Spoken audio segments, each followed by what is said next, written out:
19세기 말부터 20세기 초에 미술 정규 교육을 받지 않고 독학으로 미술 공부를 하면서 본업은 따로 있었던 화가들을 소박파라고 부릅니다.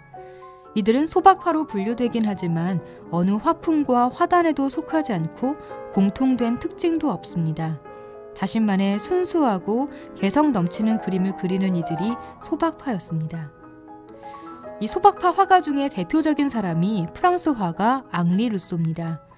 그는 세관소 말단 직원이었던 탓에 사람들은 그를 화가라기보다 세관원, 즉 르두아니에라고 불렀습니다.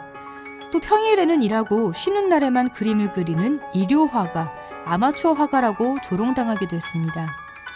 하지만 49세가 되는 해에 세관소 일을 그만두고 전업화가의 길을 걸으면서 매년 독립미술가전에 작품을 발표하는 등 꾸준하고 진지한 자세로 곧 사람들의 인정을 받게 됐습니다. 그의 작품 중에 가장 유명한 것이 정글 그림입니다. 정식 미술 교육을 받지 않은 그는 자연보다 나은 스승은 없다고 단언했습니다.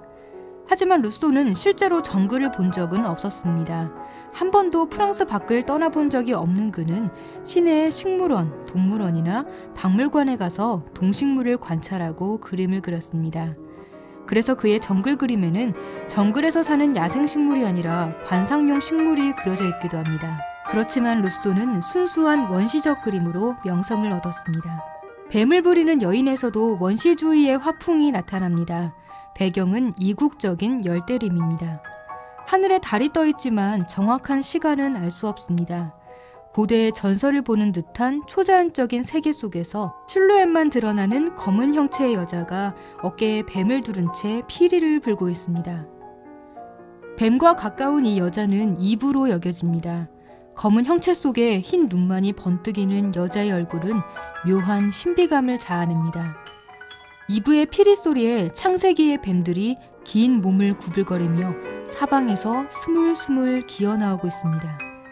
그러나 뱀들은 이브에게 위협을 가하기보다는 오히려 홀린 듯이 보입니다. 뱀뿐만이 아닙니다.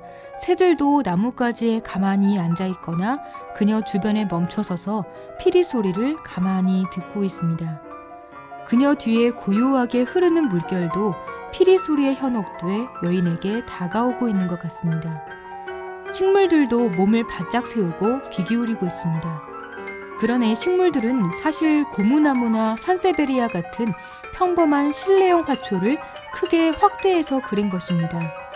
그런데도 이국적인 열대우림 분위기가 나는 것은 뚜렷한 윤곽선과 대담하고 짙은 채색으로 식물들을 그렸고 이 식물들이 무질서하면서도 환상적으로 어우러지고 있기 때문입니다. 여인은 피리 소리로 뱀과 동물, 심지어 물과 달, 공기까지 주변에 있는 모든 것들을 홀리고 있는 중입니다.